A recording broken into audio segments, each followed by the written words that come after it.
Hard work is a lie when it is used as a substitute for wisdom. Most people spend their entire lives climbing a ladder that is leaning against the wrong wall. They wake up early and stay up late. They eat the bread of anxious toil. They sacrifice their health and their families for a paycheck that never seems to be enough. They believe that if they just work harder, they will eventually find freedom. But the math does not support this. The data shows that the hardest working people are often the ones with the least amount of financial breathing room. This is not an accident. This is a design flaw in the way we view productivity. We have been taught that labor is the primary driver of wealth. We have been conditioned to believe that physical or mental exhaustion is a badge of honor.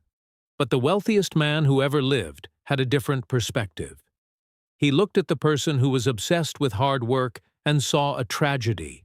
He saw a person chasing the wind. This is the wealth trap.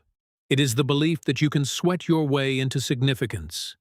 It is the delusion that more hours equals more value.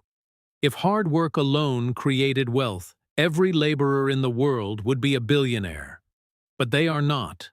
The system is designed to reward something else entirely. Until you understand what that something else is, you will remain a prisoner to your own effort. You will be trapped in a cycle of earning and spending that has no end. This is not about being lazy. It is about being effective. It is about understanding the difference between activity and achievement. Most people are very active, but they achieve very little that lasts. They are running on a treadmill that is powered by their own desperation. It is time to step off the treadmill. It is time to look at the ancient mechanics of true prosperity. There are two types of people in the economy today. The first type is the laborer. The laborer believes in the power of their own hands. They focus on how many hours they can sell. They look at the world through the lens of a wage. When they want more money, they look for more work. They take a second job. They work overtime. They trade their life force for a linear return. This person is often exhausted. They are constantly reacting to the demands of their employer or their customers. They have no margin for error. If they stop moving, the money stops flowing. Their wealth is capped by the limitations of time and energy. The second type is the steward. The steward does not focus on labor. They focus on systems and wisdom. They understand that their hands can only do so much. They look for ways to make their resources work for them. They value their time more than their money. When they want more wealth, they do not look for more hours. They look for more insight. They build assets that produce value while they sleep. They are not chasing a paycheck. They are building a legacy. The laborer is driven by fear. They are afraid of losing what they have. They are afraid of not having enough.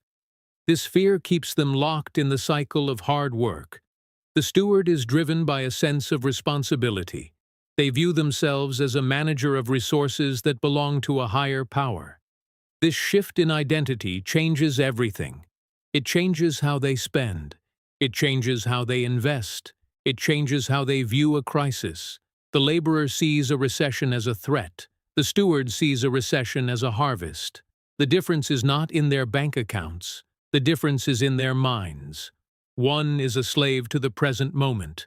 The other is a master of the long term. One is focused on survival. The other is focused on stewardship. You must decide which one you are. You must decide if you want to be rewarded for your sweat or for your wisdom. Proverbs 10:22 states, "The blessing of the Lord makes rich, and he adds no sorrow with it." This was written by Solomon 3,000 years ago. He was the king of Israel and the wealthiest man of his era. Notice the specific phrasing he used. He did not say that hard work makes rich. He said the blessing makes rich. In the original context, the word blessing refers to a divine empowerment. It is in alignment with the natural laws of the universe. Solomon is pointing to a source of wealth that exists outside of human effort. He then adds a crucial qualifier. He says there is no sorrow added to it. This is the part most people miss. Wealth built through the wrong kind of hard work always comes with sorrow. It comes with broken families. It comes with heart attacks. It comes with a soul that is empty even when the pockets are full. Solomon is teaching us that there is a way to be wealthy that does not destroy your life. This is not a metaphor. This is a practical strategy for living. In modern terms, this means that wealth is a result of position, not just motion. If you are in the right position, the wealth flows toward you. If you are in the wrong position, no amount of running will get you there. Solomon is not advocating for idleness. He wrote extensively about the dangers of laziness, but he was making a clear distinction between the diligent and the driven. The diligent person works with purpose and order. The driven person works with anxiety and obsession. The principle survives because it is rooted in reality. You cannot outwork a bad strategy. You cannot outrun a lack of wisdom. Solomon chose his words deliberately. He wanted us to understand that true wealth is a gift that comes through understanding. It is not something you snatch from the world through brute force. It is something that grows in the soil of a wise life. When you align yourself with these ancient principles, you stop fighting against the current. You begin to move with the natural flow of value and exchange. When you fall into the trap of hard work, something changes inside your mind. You begin to lose your sense of freedom. Every decision you make starts to feel heavy. You become hyper-focused on the immediate future. You can only think about the next bill or the next deadline. This creates a state of chronic stress. Your body stays in a fight-or-flight mode. This is not just a feeling, it is a biological reality. When you are stressed about money, your brain loses its ability to think creatively. You become reactive. You make short-term decisions that hurt your long-term prospects. You borrow money because you feel desperate. You take on bad clients because you need the cash. This is the internal prison of the laborer. The numbers on your bank statement become a weight in your mind. You no longer own your career. Your career owns you. You no longer use money to build a life. You use your life to sustain your money. This shift happens slowly. It starts with the belief that you just need to get through this one busy season. But the busy season never ends. The goalposts keep moving. This is because the internal experience of scarcity is not solved by external accumulation. If you believe that your effort is the only thing keeping you afloat, you will always be afraid. You will be afraid of getting sick. You will be afraid of the market changing. You will be afraid of someone younger and hungrier taking your place. This fear erodes your character. It makes you selfish. It makes you impatient. The invisible cost of violating the principle of wisdom is the loss of your peace. True wealth is the ability to walk away from a deal that doesn't feel right. It is the ability to say no to more work because your family needs your presence. If you cannot say no, you are not wealthy. You are just a high-paid servant. The external debt you carry is often just a reflection of the internal lack of boundaries. You are trying to buy with money what can only be obtained through discipline and faith. Modern financial history validates this ancient perspective. Consider the life of Charlie Munger. He was one of the most successful investors in history. He did not spend his life working 80 hours a week in a factory. He spent his life reading and thinking. He often said that the big money is not in the buying and the selling, but in the waiting. He valued what he called sitting on your ass. This is the modern version of Solomon's wisdom. Munger understood that most activity is just noise. He looked for a few great opportunities and ignored everything else. He did not believe in the glory of hard work. He believed in the power of patience and extreme discipline. This is exactly what Solomon taught in Proverbs. Munger called it the Lollapalooza effect. Solomon called it wisdom. They were talking about the same thing. Then there is Benjamin Graham, the father of value investing. He taught the principle of the margin of safety. This is the idea that you must always leave room for error. You must not overextend yourself. This is a direct reflection of the biblical command to avoid debt and build reserves. Graham knew that the person who is stretched too thin will eventually break. He didn't want his students to be the hardest workers. He wanted them to be the most protected. He wanted them to have the emotional stability to stay calm when everyone else was panicking. This is not a technical skill. It is a spiritual and psychological discipline. Even Warren Buffett, perhaps the most famous investor of all time, lives a life that looks very different from the modern obsession with hustle culture. He spends the vast majority of his day reading. He keeps his schedule empty. He refuses to be busy. He understands that one good decision is worth more than 1,000 hours of mediocre labor. He is not working for money. He is applying wisdom to capital. This is the same truth expressed in a different century. These men did not get rich by working harder than everyone else. They got rich by thinking better than everyone else. They realized that the world rewards those who understand how it works, not just those who show up and sweat. Picture this. A sudden economic shift occurs. A global event disrupts the supply chain. Interest rates spike. Jobs that seemed secure yesterday are suddenly gone. Two neighbors face this same crisis. The first neighbor has spent the last decade working 60 hours a week. He has a high income, but he also has a high lifestyle. He has a large mortgage, 2 car payments, and children in private school. He has been running as fast as he can just to stay even. He has no savings because he believed his hard work would always provide. When the crisis hits and his income drops, he is in immediate danger. He has no margin. He cannot pivot. He is forced to sell assets at a loss. He is filled with anxiety. His marriage begins to crack under the pressure. He is a victim of his own productivity. Now look at the second neighbor. This person earned less than the first, but he followed the principle of the steward. He lived below his means. He avoided debt like a plague. He built a reserve of cash and invested in simple, productive assets. He did not work the extra 20 hours of overtime. Instead, he spent that time learning about the market and teaching his children about value. When the same crisis hits, he is calm. He has 6 months of expenses in the bank. He has no debt payments draining his accounts. He looks at the falling market not as a disaster, but as an opportunity. He has the liquid capital to buy assets while they are on sale. He is not worried about losing his job because he has built multiple streams of income based on wisdom, not just labor. Same crisis, different preparation, different outcome. This is not a matter of luck. This is the mathematics of wisdom. The first man was trapped in the hard work delusion. He thought his effort was his security. The second man knew that his security was in his strategy. The crisis simply revealed the truth that was already there. It stripped away the illusion of wealth and showed who was actually standing on solid ground. This scenario plays out every decade. It happens in every generation.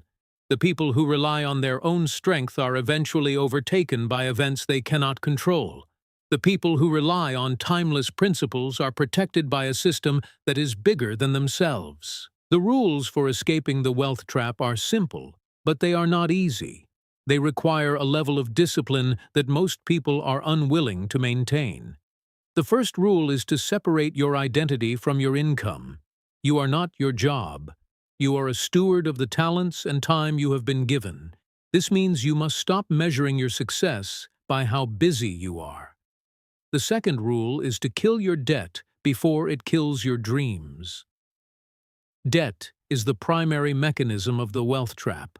It forces you to work for the past instead of the future. You must resolve to never borrow money for something that loses value. If you cannot pay cash for a car, you cannot afford that car. This sounds radical in a culture built on credit, but it is the only way to find true freedom. The third rule is to build a wall of liquidity. Solomon advised his readers to look to the ant, who stores food in the summer so there is plenty in the winter. You must have cash that is not invested in the market. You need a reserve that allows you to breathe. This reserve is not for spending, it is for peace of mind. The fourth rule is to invest in productive assets, not just symbols of status. Buy things that pay you to own them.